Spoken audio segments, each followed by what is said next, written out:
नमस्ते। आप सभी का फिर से एक बार स्वागत है आपके अपने YouTube channel Ayurveda for everyone में। मैं हूँ डॉक्टर रूपाली जैन। आज के वीडियो का विषय है जोड़ों का ग्रीस कैसे बढ़ाए, हड्डियों का दर्द जड़ से कम कैसे करे। तो अगर आपको जोड़ों में दर्द है, वहाँ पे कटकट आवाज़ आती है, संधिवात यानी अर्थराइटिस है, कभी कोई चोट लगने के कारण लिगामेंट इंजुरी या लिगामेंट टियर है, बहुत ज़्यादा दर्द होना, चलने फिरने में मुश्किल होना, इस तरह की कोई भी समस्या अगर आपको है तो आपके लिए बहुत ही बढ़िया ऐसे 5 उपाय जो नेचुरल, सेफ लेकिन बहुत ज़्यादा इफेक्टिव है वो हम इस वीडियो में जानेंगे। तो बिना वीडियो स्किप किए आखिर तक ज़रूर देखिए ताकि आप इस वीडियो में बताए हुए छोटी छोटी टिप्स को फॉलो कर सके, आपको इन सभी उपायों के पूरे फायदे मिल सके।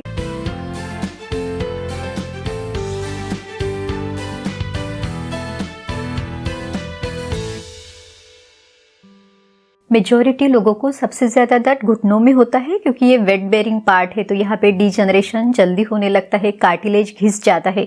तो इसके लिए आप एक बहुत ही इफेक्टिव ऐसा उपाय घर पे कर सकते हैं, ये है जानु बस्ती।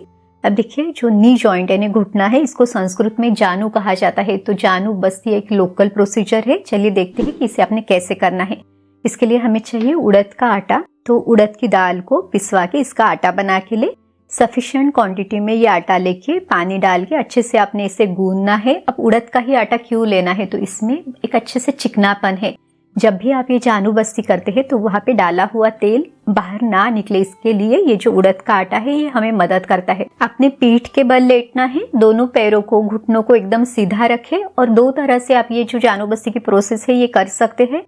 पहली मेथड है कि जो आपने उड़द का आटा बनाया है तो सिर्फ उड़द के आटे की रिंग आप बनाएं, और दूसरी मेथड में इस तरह के जानु बस्ती यंत्र या जानु बस्ती मोल्ड आप यूज कर सकते हैं।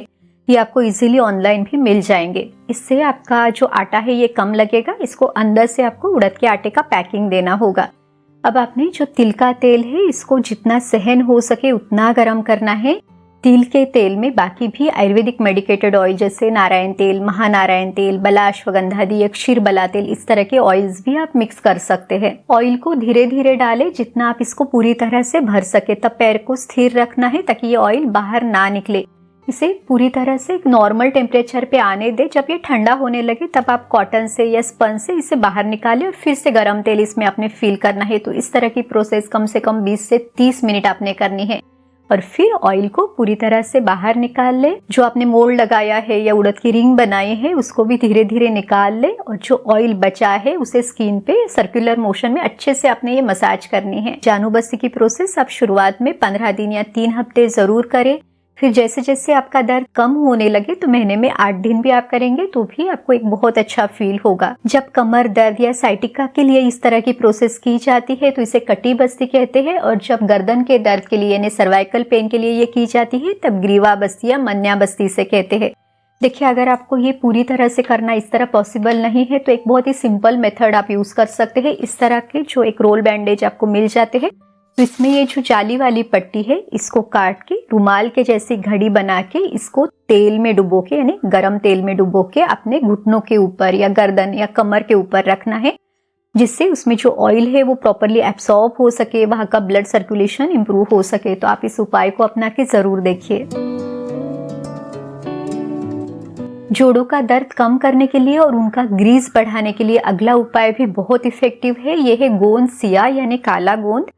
आप में से बहुत लोगों ने इसे यूज भी किया होगा। अगर आपको ये पूरी तरह से natural, chemical free, preservative free और जीएमओ फ्री चाहिए तो आप ले सकते हैं त्रिमंथन ऑर्गेनिक गोंद सिया यानी काला गोंद। चलिए देखते हैं कि काला गोंद आपको क्या क्या फायदे देगा। संधिवात यानी अर्थराइटिस में सभी तरह के जॉइंट पेन को कम करने के लिए, फिर चाहे वो knee pain, shoulder, wrist pain, ankle pain या हील पेन हो, तो सभी में ये आपको दर्द से राहत देगा, जोड़ों को नेचुरल लुब्रिकेशन देगा। सर्वाइकल, लंबर स्पॉन्डिलाइटिस, साइटिका, इसमें गर्दन दर्द, कमर दर्द, नर्व पेन, इसको भी ये बहुत अच्छे से कम करेगा। साथ ही में high uric acid, muscle pain, इसको कम करने के लिए भी ये बहुत इफेक्टिव है। चलिए देखते हैं कि काला गोंद को यूज कैसे करें। काला गोंद को कूट कर बारीक टुकड़े बनाकर पीस ले, फिर एयरटाइट कंटेनर में भर कर रख दे। इसे तेज धूप और मॉइस्चर से दूर रखे। काला गोंद का आधा चम्मच पाउडर गुनगुने पानी में मिला के दिन में 2 बार खाना खाने के बाद सेवन करें। ये टेस्ट में कड़वा होता है, तो अगर आप पहली बार इसे ले रहे हैं तो चौथाई चम्मच से शुरू करें, धीरे धीरे आप इसे बढ़ा सकते हैं। पानी के साथ मिलाकर लेने से अगर आपको ये कड़वा लगता है तो इसमें गुड़ मिला के खाएं। अब देखिए, आपको अगर इसके इतने सारे फायदे चाहिए तो ये सब तो करना पड़ेगा। आप इसे ट्राई जरूर कीजिए। और अगर आप त्रिमंथन ऑर्गेनिक्स काला गोंद के बारे में और जानकारी लेना चाहते हैं या इसे परचेस करना चाहते हैं तो लिंक डिस्क्रिप्शन बॉक्स में है, आप चेक कर सकते हैं। हमारे आसपास बहुत ही आसानी से मिलने वाली एक बहुत इफेक्टिव ऐसी आयुर्वेदिक औषधि वनस्पति है पारिजात, यानी हरसिंगार, नाइट जास्मिन इसे कहते हैं। अब देखिए, ये जो औषधि वनस्पति है, ऐसे माना जाता है कि समुद्र मंथन से ये उत्पन्न हुई है। जोड़ों के दर्द के लिए, स्पॉन्डिलाइटिस, साइटिका के लिए बहुत ही प्रभावी ऐसी औषधि है। ये वेदना स्थापक है, यानी दर्द को कम करती है। स्पेशली नर्व्स रिलेटेड पेन के लिए ये बहुत अच्छी औषधि है। अब ये तो सबको पता रहता है कि शरीर में जब वात बढ़ता है तो दर्द बढ़ता है, लेकिन जब कफ बिगड़ता है, कफ बढ़ता है, तब भी आपको तकलीफ होती है। देखिए, कफ के जो 5 प्रकार है, इसमें से जो श्लेषक कफ है, ये जो संधिया यानी जॉइंट से वहां पे रहता है, जो जोड़ों में एक चिकनापन, एक स्निग्धता ये बनाए रखता है। लेकिन जब कोई दिन में सोना या फिर बहुत ज्यादा हेवी फूड लेना, व्यायाम बिल्कुल न करना, इस तरह की चीजें करता है तो ये कफ भी विकृत बनता है और फिर इसके कारण जोड़ों में बहुत ज्यादा ये फ्लूइड एक्यूमुलेट होना, वहां पे पानी जमना, इन्फ्लेमेटरी चेंजेस दिखाई देना, तो इस तरह की तकलीफें दिखाई देती है। पारिजात कफ और वात शामक है, तो इस तरह से दोनों तकलीफों में ये आपको राहत देगा। पारिजात ज्वरघ्न है, यानी बुखार के लिए भी ये बहुत अच्छी औषधि है। अब कुछ लोगों को सबसे पहले बुखार ही आता है और उसके बाद ही जोड़ों की समस्या शुरू होती है, या फिर आपको हमेशा अंदर से एक बुखार जैसे फील होना, अंदर से बुखार है ऐसे लगना, या फिर बहुत ज्यादा हेवीनेस, आलस आना, इन सभी तकलीफों को ये कम करेगा। डाइजेशन के लिए भी ये बहुत अच्छी औषधि है। अब इसका सेवन आपने कैसे करना है, तो 2-3 तरह से आप इसको यूज कर सकते हैं। सबसे पहला है स्वरस कल्पना। तो स्वरस यानी इसका जूस बना के आप ले सकते हैं। पारिजात के पत्ते लाके इसको अच्छे से धो के थोड़ा सा पानी मिला के मिक्सर में आप इसे बारीक करें और फिर इसका रस निचोड़ के 10 से 20 ml रस आपने लेना है। पारिजात यानी हरसिंगार का काढ़ा भी बहुत ही इफेक्टिव है। इसके लिए आप 1 गिलास पानी ले, इसमें जो पारिजात के पत्ते हैं तो 5-7 पत्ते आपने हल्का कूट के डाल सकते हैं, या इसके छोटे टुकड़े बना के भी आप डाल सकते हैं, ताकि और अच्छे से इसका एक्सट्रैक्ट इस पानी में आए। अब इस पानी को अच्छी तरह से उबलने दे जब तक वो आधा या चौथाई ना बचे। फिर इसे छान के लगभग 30 से 50 ml की मात्रा में आपने सुबह इसे लेना है। इसको आप 15 दिन, 3 हफ्ते या मैक्सिमम 1 महीना कंटिन्यूएशन में ले सकते हैं। उसके बाद आप इसे लेना बंद करें। जोड़ों का दर्द कम करके उनकी स्ट्रेंथ को बढ़ाने के लिए एक बहुत ही पावरफुल ऐसे सीड्स है, ये है हलीम के बीज। इसे संस्कृत में चंद्रशूर कहते हैं, इंग्लिश में इसका नाम है गार्डन क्रेस सीड्स या कॉमन क्रेस सीड्स। इसके बारे में कहा गया है बल पुष्टि विवर्धनम। ये बहुत ही पौष्टिक ऐसे सीड्स है, खास करके ऐसे लोग जिनकी उम्र कम है पर उनके शरीर में डिजनरेशन बहुत जल्दी दिखाई दे रहा है, बॉडी पेन या जॉइंट पेन हो रहा है, या तो फिर डिलीवरी के बाद महिलाओं में कमर में दर्द होना, थकावट सी रहना, बच्चों में जब ग्रोइंग एज में हाइट बढ़ानी है, तो इन सब के लिए ये बेस्ट सीड्स है। चलिए देखते हैं कि इसकी एक टेस्टी और हेल्दी रेसिपी कैसे बनानी है। इसके लिए आपने हलीम के जो बीज है ये 1 चम्मच लेना है। इसको प्रॉपरली धो ले ताकि इसके ऊपर कुछ धूल मिट्टी वगैरह है तो वो निकल जाए, और फिर आपने इसको भिगो के रखना है। आप इसे रात भर भिगो के रख सकते हैं, या तो फिर कम से कम 3-4 घंटे तो भी आप इसे जरूर भिगो के रखिए।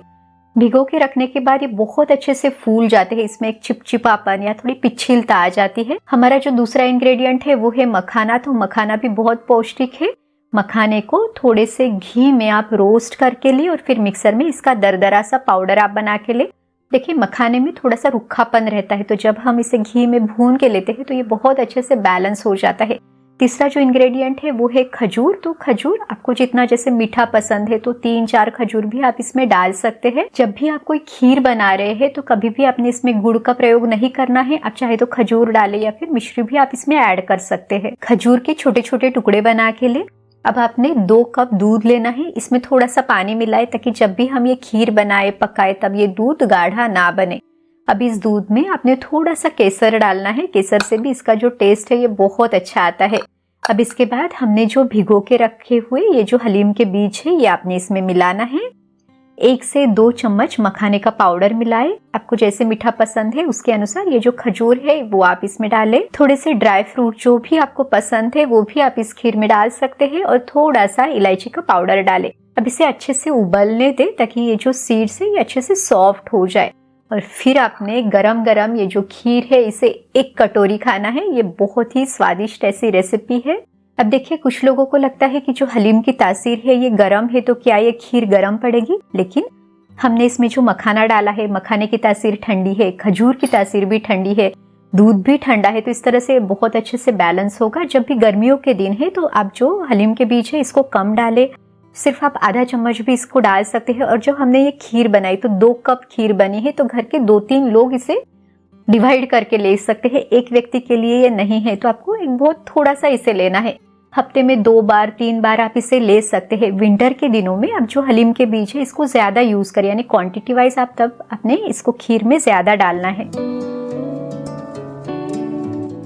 जिन लोगों की वात प्रकृति है, जिनको जोड़ों में हमेशा दर्द रहना या फिर डिजनरेशन ज्यादा होना, ठंडी लगना, इस तरह की कोई भी तकलीफ है तो उनके लिए एक बहुत ही सिंपल लेकिन उतना ही इफेक्टिव उपाय हम देखेंगे। इसके लिए आपको 1 कप दूध चाहिए। इसमें थोड़ा सा पानी मिलाएं ताकि उबलते समय ये दूध गाढ़ा ना बने। हमें चाहिए छोटा सा अदरक का टुकड़ा, इसको कद्दूकस करके इस दूध में डालें। अगर आपके पास फ्रेश हल्दी है तो हल्दी को भी कद्दूकस करके डालें। फ्रेश हल्दी अगर नहीं है तो हल्दी का पाउडर 3 से 4 चुटकी इसमें मिलाएं। अगला इंग्रेडिएंट है काली मिर्च, तो काली मिर्च का पाउडर भी 2 चुटकी डालें। और जो दालचीनी का पाउडर है वो भी आपने लगभग 2 चुटकी डालना है। अब देखिए ये जो सारे इंग्रेडिएंट्स है ये गरम है तो इसको बहुत ज्यादा क्वांटिटी में ना डालें ताकि पित्त ना बढ़े। अब इस दूध को अच्छी तरह से उबाल ले, फिर इसे छान के इसे आपने सुबह लेना है। और फिर 2 घंटे तक तो भी कोई भी नमकीन चीज या फ्रूट्स आपने नहीं लेना है क्योंकि वो विरुद्धाहार है, तो ये भी बहुत इफेक्टिव उपाय है। इस तरह से आज के वीडियो में हमने जो 5 उपाय देखे उनमें से अपनी सुटेबिलिटी के अनुसार कोई भी 2 उपाय आप एक समय पे जरूर करें। जो आपको ज्यादा अच्छे से सूट हो उसको आप ज्यादा दिनों तक कंटिन्यू कर सकते हैं, या तो फिर रोटेशन में भी इन सभी उपायों को आप कर सकते हैं। ये सभी उपाय बेहद फायदेमंद है, तो आप भी इन्हें जरूर आजमाएं। इन्हें अपनाने के बाद आपको कैसे लगा वो भी हमें कमेंट करके जरूर बताएं। अगर आपको ये वीडियो अच्छा लगा तो वीडियो को लाइक कीजिए। चैनल पे अगर नए हैं तो आयुर्वेद की सही जानकारी के लिए इसे सब्सक्राइब करना ना भूलें। चलिए फिर मिलते हैं अगले वीडियो में। आयुर्वेद को अपनाइए, स्वस्थ रहिए। नमस्ते।